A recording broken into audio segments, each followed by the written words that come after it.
Well, hi everyone. I'm joining you from a little slice of beige oblivion here to do a very special interview. You guys know I do interviews, of course, with the day job with Three Heads Brewing, but I thought that this one was interested to do kind of a one-off spin-off thing type. You guys on Instagram and YouTube have probably seen that it's not a new account, but it's gaining some new life, some fresh traction about all the great stuff that's going on in Rochester and our local music community. Name of the account project is called The Sound, and we have Kate from The Sound to talk a little bit about this. Kate, thanks for taking a few minutes and giving us the chance to get to know the person behind The Sound. Yeah, for sure. Thank you so much for having me. So where's this motivation come from? I'm sure this is, a lot of work to put all this together. For those who don't know, are you in any bands locally? What's your connection to our Rochester music community here? Yeah, for sure. So I'm actually new to Rochester myself. I've only been here since 2020. So I moved here.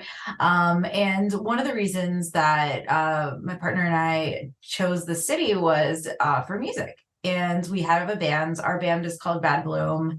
And we've been doing that band since 2019, and we lived in New York City before. And so we chose Rochester based on the thriving music community here and just our knowledge of that and seeing how wonderful and beautiful it is.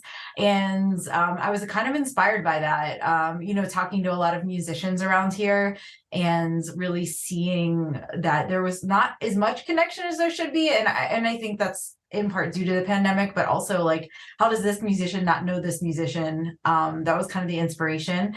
And I will say that my friend Allegra and I started this, and Allegra is still very deeply involved with it, and it's an ongoing thing. But yes, we are The Sound, and we love Rochester. Well, so talk about what it's like putting this together week by week. What's your process? Talk to us about the legwork that's involved in putting together a week's worth lineup of shows. Yeah, for sure. So basically, we like to call it a curated list. And we say that because there's a ton of music here, right? There's open mic nights, there are, just artist showcases at breweries and whatnot. But, what we really wanted to do was focus in on the performances that are notable, and highlight venues that are notable too, venues that actually have stages, venues that are set up for performances. So basically what I do every week to kind of curate these lists is I go to the venues that I know that I've been to, that I know that are legit venues that have good sound for the most part. And, just kind of dive in and do it myself. I go to all the websites, I look across Instagram, word of mouth, just like, being at shows and talking to my friends and seeing what's going on. So it's a little bit of everything. I kind of start the list at the beginning of the week and then see what else comes in if there's anything that I missed. Obviously, I'm not perfect. I miss things. But I think the biggest thing is, when you look at something like Bandsintown, who is doing things through AI and just like kind of doing it with a robot in the back. Sometimes when shows get canceled or something's not happening, we wanted like that human touch and that human curation. So although I'm not perfect, I really try to do it each week and really be pretty exact with what we showcase. I have to ask, coming from New York City, moving here, and you chose this place because of this, the music community that we have here. There's some probably obvious differences, but from your own experience, can you kind of compare and contrast what your experience was like in New York City's music community with the one we have here in Rochester? Yeah, for sure. So I moved to New York actually to do music in 2010, and I played in bands for a decade there. And the one huge difference is that I've never felt as cozy and supported as I have in Rochester. I think like I had my different music groups in New York, and it was just so big that I think people didn't pay attention to fun bands that were doing cool things. Whereas in Rochester, after my band played here a couple times, people started coming to shows, people that we didn't know. I think people have more time to come to shows, and they can drive their car there and not have to commute an hour across Brooklyn to get somewhere.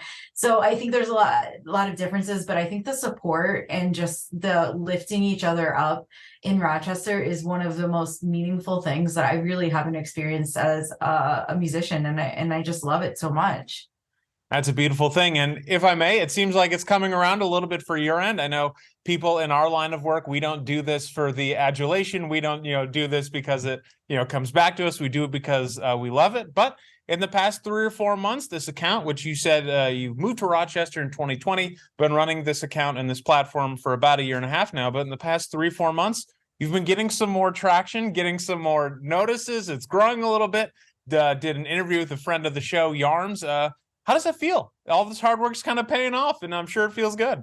It feels really good. And I love being a part of it. I love being immersed in it. I love going to shows and seeing people that, recognize what we're doing. And I think like being in touch with your community is one of the best things you can do. We've all had that taken away from us a little bit during the pandemic and that lack of communication. And I think it's back. And with that comes, just that need for human connection, and that's so important. I never wanted to run an account. And Allegra and I talked about this, where we were out of touch with what's going on and we were just doing it to do it. I think like being at shows, talking to people and making those connections was one of the most important things to us. So it's really good to just have that interaction with musicians here and meeting all of these people and bringing them together. Because I think that's, at the end of the day, the most important thing for us. Oh, that's wonderful. So people can obviously connect with you in person. That's the goal here at the end of the day. We talked about at the top how this is really not just an Instagram profile, it's a platform, but what's the best way for people to get in touch with you digitally, or all the different accounts that you have that people can keep up with?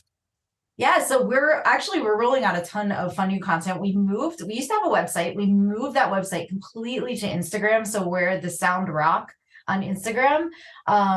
We realized that that's where most people were. So we're doing that. I'm doing a new little video series. We have a photographer who's paired up with us now, who's going to contribute live photos from bands throughout the week. I'm making playlists on Spotify. So it's the Sound Rock on Spotify. Everything's in our link. That's going to launch this week. So yeah, Instagram is the way to find us and get in touch.